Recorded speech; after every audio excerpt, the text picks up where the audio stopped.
illustration 8 பார்க்குறோம். From the following details, calculate the amount that will be shown in as a subscription in income and expenditure account for the year ending 31st March 2017. அதாவது income and expenditure அக்கௌண்ட்டில் 31st March 2017 அன்னைக்கு income சைடில் சப்ஸ்கிரிப்ஷனை எவ்வளோ காமிப்பீங்க அப்படின்னு சொல்கிறாங்க. ஓகேங்களா?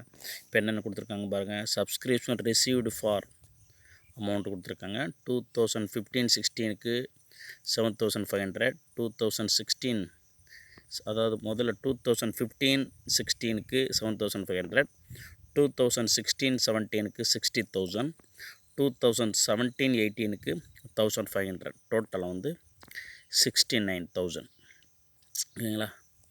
இங்கே subscription outstanding for the year 2016 and 17 rupees 2400. அதாவது 2016 and 17க்கு இன்னும் அவுட்ஸ்டாண்டிங் வர வேண்டி இருக்குது 2500, இன்னும் வரல, இது வரைக்கும் வரல. ஓகேங்களா?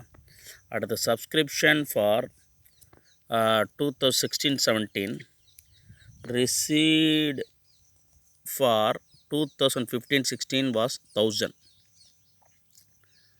அதாவது 2016 subscription for 2016-17 received in 2015-16 was 1000. அதாவது 2016-17க்கான சப்ஸ்கிரிப்ஷனை 2015-16லேயே அட்வான்ஸாக வாங்கி வச்சுருக்காங்க 1000.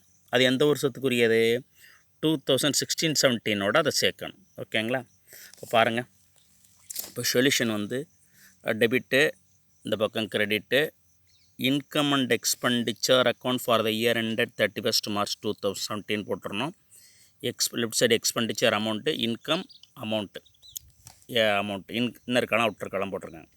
இப்போ பை சப்ஸ்கிரிப்ஷன் சொல்லிவிட்டு நம்ம எதை எடுத்துக்கணும்னா, இப்போ நம்ம 2016-17 தான் நம்ம பார்க்குறோம். 2000 இயர் ended 31st March 2017னால 2016-17 அக்கௌண்ட்டுக்கு தான் இன்கம் அண்ட் எக்ஸ்பெண்டிச்சர் பார்க்குறோம். இங்கே கிளியராக அண்டர்ஸ்டாண்ட் ஆகணும். என்னென்னா 2016-17க்கான இன்கம்மு எக்ஸ்பெண்டிச்சர் மட்டும்தான் இந்த இன்கம் அண்ட் எக்ஸ்பெண்டிச்சரில் வரணும்.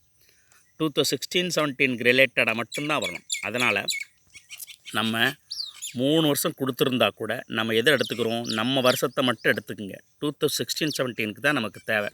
அதனால் 2016-17ல் 60,000 மட்டும் சப்ஸ்கிரிப்ஷன் எடுத்துக்கோங்க. ஓகேங்களா?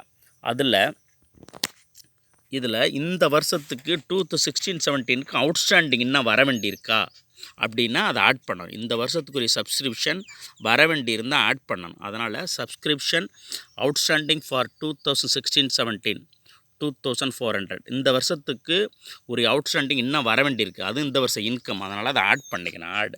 அவுட்ஸ்டாண்டிங் சப்ஸ்கிரிப்ஷன் ஃபார் 2016-17 2400 ஆட் பண்ணணும். ஓகேங்களா?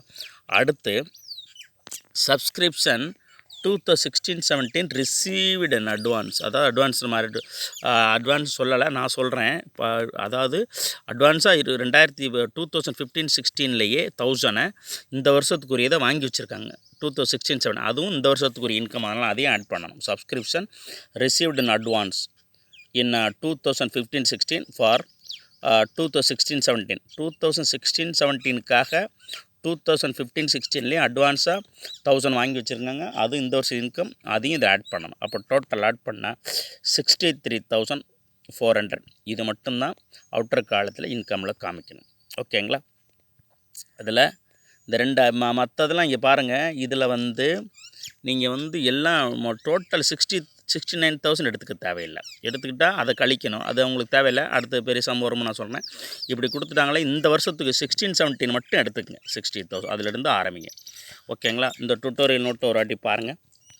Subscription for the year 2015-16 rupees 7,500 and for the year 2017-18 1,500 do not relate to the current. இந்த இயருக்கு ரிலேட்டட் கிடையாது. அதனால் அதை விட்டுறலாம். So they should not be recorded in the income and expenditure account. அடுத்து பாருங்கள். Subscription outstanding for the current year 2016-17 2400. இந்த வருஷத்து அவுட்ஸ்டாண்டிங்னு அதை நம்ம கண்டிப்பாக இதோட ஆட் பண்ணணும்.